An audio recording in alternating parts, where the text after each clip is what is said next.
Screamer is a reboot of the historic 1990s arcade racing franchise reimagined by the Italian studio Milestone with a cyberpunk and anime aesthetic. The game combines fast-paced racing, spectacular drifting and fighting game mechanics, where cars can actually battle each other during races. It also features a deep career mode with over 100 episodes set in a futuristic Tokyo and supported by anime-style cutscenes. The game is built with the Unreal Engine, which means it is fully supported by the UEVR mod. In this video you can find the first test and gameplay. You will also find a short tutorial, but as always I recommend checking the Flat2VR Discord if you have questions or need help. If you are interested in VR mods for Unreal Engine, support Predog, the creator of the tool. You can easily find his Patreon and contribute to the VR modding community.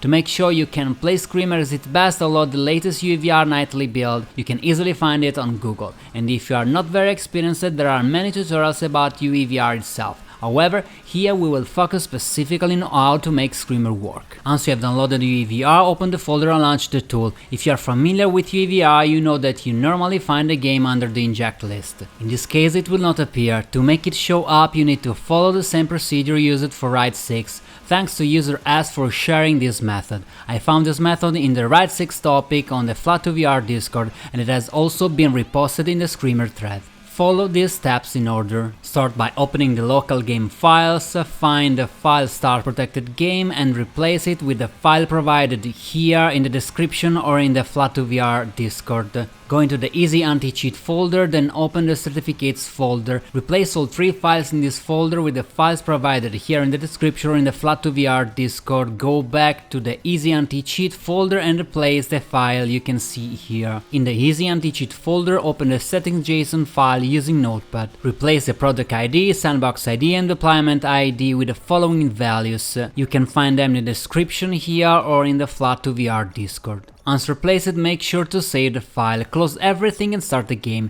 The game should now boot correctly and UEVR should detect Screamer and work as intended.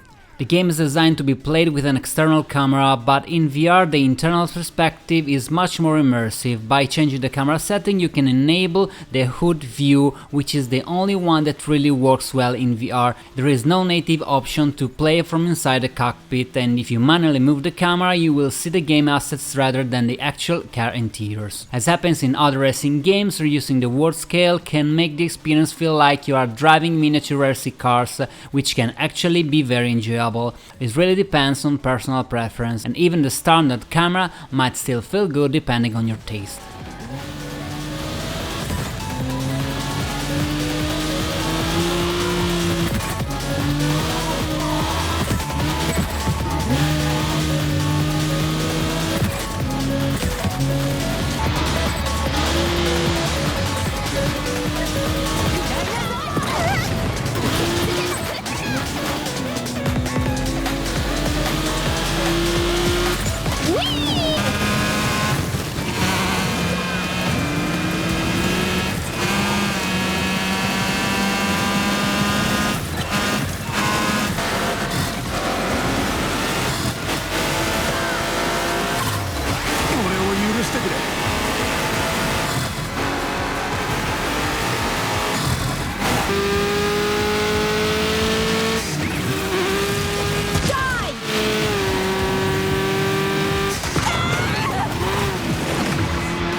Whee!